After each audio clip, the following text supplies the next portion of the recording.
Hello, I'm Zealandinho.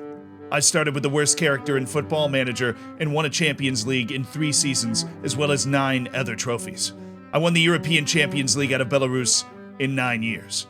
And I started in the bottom of England and won the Champions League in 15 seasons. These are my secrets. It's easy, really. Just have no life for a decade, play 10,000 hours of the game, and eventually turn it into your job. I mean, I don't know why everybody doesn't do that. I do want to say before we dive in, I know I'm not the best Football Manager player in the world. There are people that are better than me. There are people that play more than me, and I'm saying that specifically for this person on Reddit. We'll call them Gary, because I don't want to dox them. But Gary said that I act like I'm the best FM player ever when I win.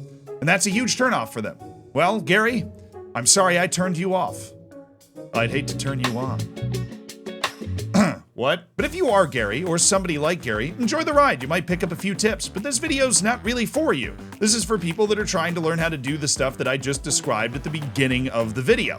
Also, and this is important, 1v1 me, bro! Try me! I am the best. My dad works at SI. I'm gonna get you banned. But seriously, step 1, play in a country that has a lot of trophies to win. Seriously, if you want a nice, shiny, impressive resume, a lot of countries in the game don't give you 9 trophies to win over the past 2 seasons. There just aren't enough competition, so South Africa was a great place to go. The actual first step, though, is know your level. This sounds easy, but it is basically the hardest thing to do in Football Manager. You have to figure out what level of player is needed to reach the level that you are being asked to reach by your board or that you want to reach personally. The good news is if you are not in a top league, this can be done very cheaply or almost entirely free if you know where to look. But we are going to get to that a little later, because there's a basic principle I want you to understand. The concept of a trial farm. If you want your realism, I'll take you to the boardroom. We're in a boardroom. You go to your board and you say, hey board, I'd like to host a large training camp to try and identify other talented players. The board then comes back to me and says, gee willikers, Zealand,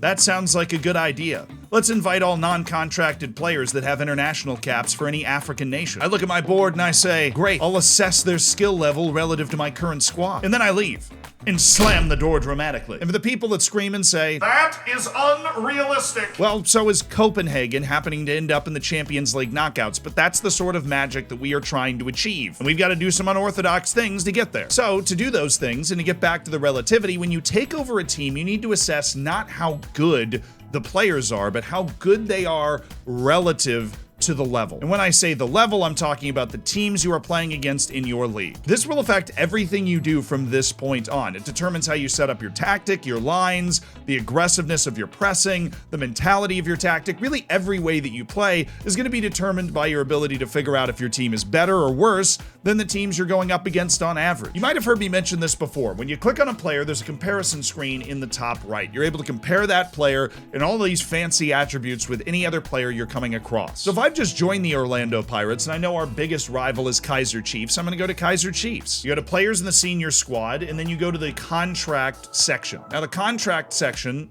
probably isn't going to be scouted up enough. If it is, you want to sort to find the important players and the regular starters. But if it's not, you can also sort by wage amount or sort by the players that are actually in the first team, maybe particularly at the position that you are comparing with. You can also sort the players by value. That will obviously bring the better players to the top. So let's say we take their left back and we compare with our left back. Now, this is reminiscent of a start of a save. You don't have full knowledge of the player you're comparing to, but even with those ranges, you can figure out how your team is stacking up. So I'm looking at this thinking the guy on the other team is a more competent defensive player, certainly with the tackling, the marking, the positioning, but my player has a bit more athleticism and looks like he has a bit more offensive technique. In the end, he's not overwhelmingly better or worse. Another good way to diagnose your level that's available immediately is the season preview. You go to any league competition, go to overview, and then go to season preview, and this will give you a general idea of how the game views your chances that season. Ours are pretty good. That's because as you make signings over the course of the transfer window at the start of the year, the odds will change, which means this is reactive, so you can see how much the game believes you've improved your team. This isn't a perfect measure because it's based largely off the reputation of the players you are signing, so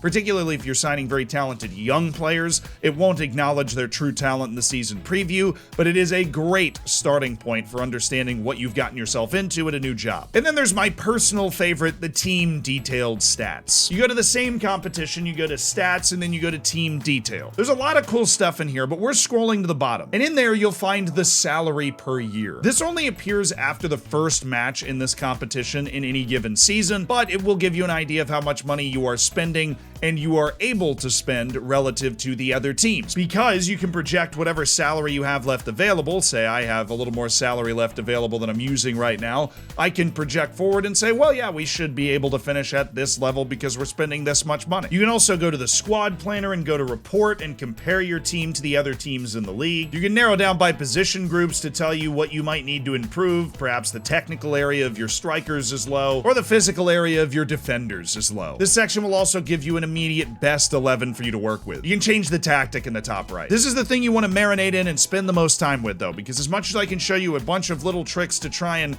figure out the level of your team, understanding where you need to improve and at what you need to improve to achieve your goals is going to have a knock-on effect to everything else that you do to try and win quickly in Football Manager. That's it for me on step 1. Maybe Gary has some more ideas. Do you, Gary?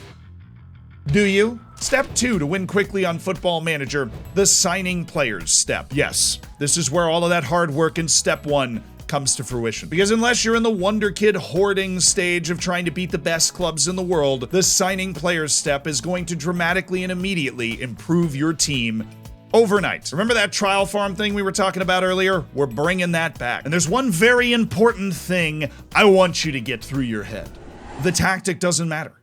It does not matter. Coming from the guy that makes videos about tactics all the time, they're a lot of fun. But if you have better players than the team you're playing against, you're gonna win more than you're gonna lose. And this is all about getting the best players on your team. And there is a clear fact that I want you to understand that will hopefully increase your optimism. The worse your team is, the lower the league, the lower the level, the lower down in the league they are, the more players exist that will make it better. If you're in the bottom of the English League, if you're in the second South African division, there are hundreds of thousands of players in the database that would instantly dramatically improve your team. And there are 2 ways you're gonna tap into this. You need 2 shortlists. You go to scouting, you go to shortlist, and you make yourself a lone shortlist. A new shortlist that says,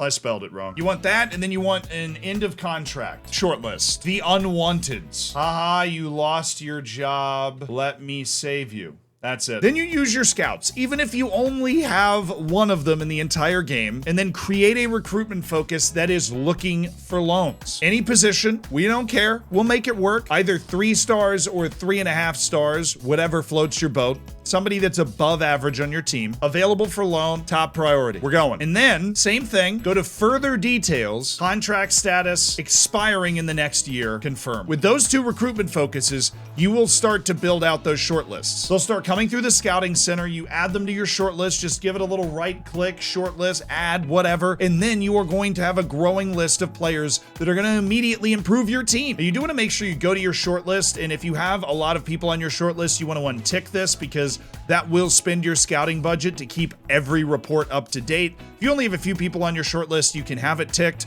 because it's nice to have the scouting reports updated, but the smaller your club, the less likely it is you have scouting budget. If you have leftover transfer budget, you can always shift it over, and then you can afford it. Gary probably already knew about that though. I feel like he's still watching me somewhere. But that stuff can take time, up to a year to really populate your shortlists. What if you want to win now?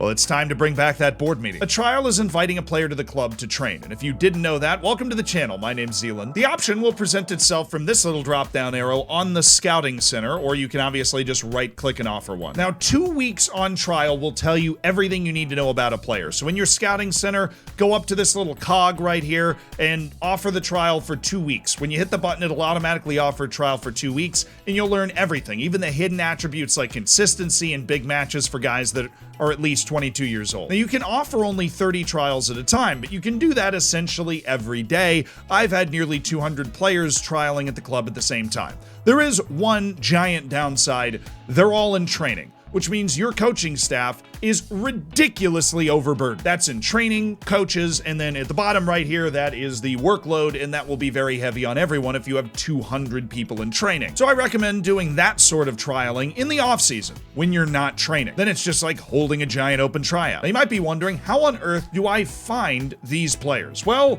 player search. Scouting, player search. Aha! They're going to want to sort immediately by players that are at least doubtfully interested in a transfer to your club. And the player search will only present to you players that you have knowledge of. So if you have the ability, increase your scouting range as much as you can so you have knowledge of more players. And do this after you hire your entire coaching staff because they will also contribute to the knowledge. Then you're going to want to go up to new search and you're going to want to look for players that are just on expired contracts. You can look for non-attached or people on amateur contracts, but most likely you're going to find the great players, well, the players that are great enough to help you on expired contracts, which means they're just not with anybody. And there are some great ways to use basic facts to filter out the players that you want. Here are a few. They're the simpler ones, like looking for players that have an international cap and then sorting by country to see, which player has a cap for an actually good country, like Panama. You have my attention. You can also do the same thing with youth international appearances. This, of course, would require the country to be even better, but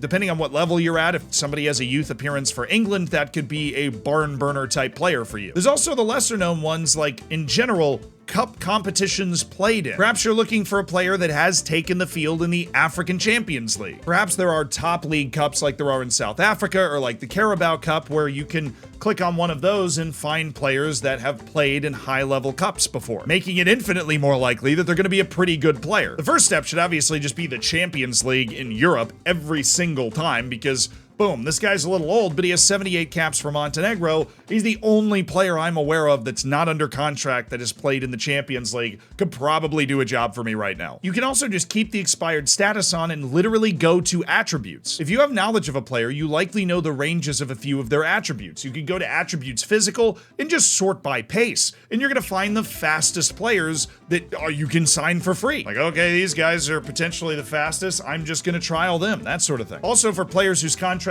are expiring in the next 6 months, you can use something called the division based in filter. Club, division, players whose contracts are expiring in 6 months that currently play in my league. This is all of them. Or if you're in a lower league that play in the league above you, you can find all of them right here. There's also one more. It's very important. It's called the subscribe button filter. I've heard that if you press it, you get better luck on your next few penalties in Football Manager.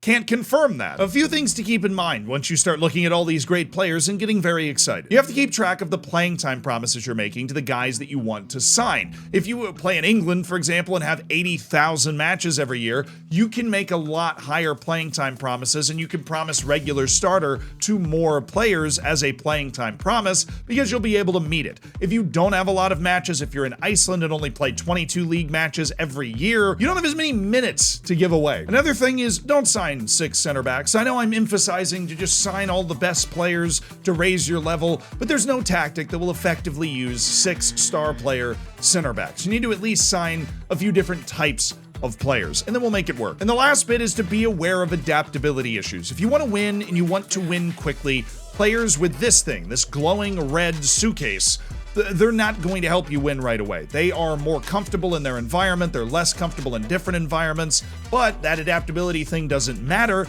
if they already speak the same language. So I keep using England, but if you're in England and you're signing an English player with bad adaptability, it doesn't matter, they're still in England. Now, step 3.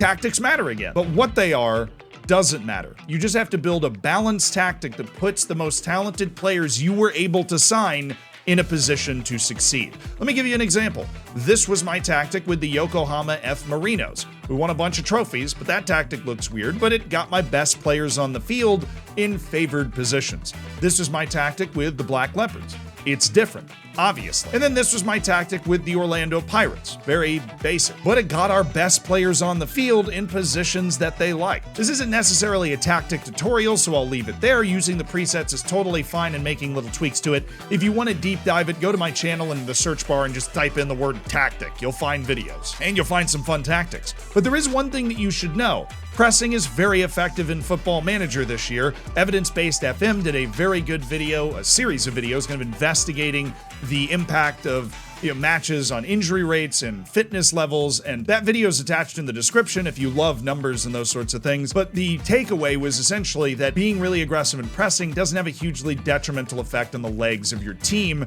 so it is definitely something that is worth doing if you feel like your team can do it. Which means if your team is better or just more athletic than the team they're playing against, should probably be pressing. It's kind of how it works in real life too, I guess. Specifically, with this knowledge, I built my Orlando Pirates team to have incredible speed. Incredible speed relative to my level. Not relative to Kylian Mbappe, but relative to the guys we're playing against. And yeah, that kind of worked out.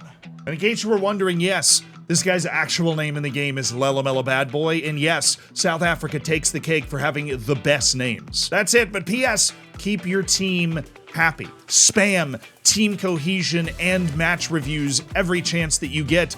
Build up the team cohesion and make sure that you don't get in any promises that you can't fulfill. Because I don't care how talented your team is, the only thing worse than having an untalented team is having a talented team that still plays terribly because they're all mad at everybody. And PS, I hope you guys all can become football manager gods and start winning Champions Leagues in 3 to 4 years if that's what you want to do. There's a lot of kindness towards me on the internet too. I just wanted to have some fun with that one particular post because I thought it was funny. Thank you for all the kind comments, particularly recently on our Faroe Islands video. It, in my opinion, is the best video we've ever done. It's obviously not necessarily based on Football Manager, although it is about the smallest club that's ever been to Europe, which is something I would do on Football Manager.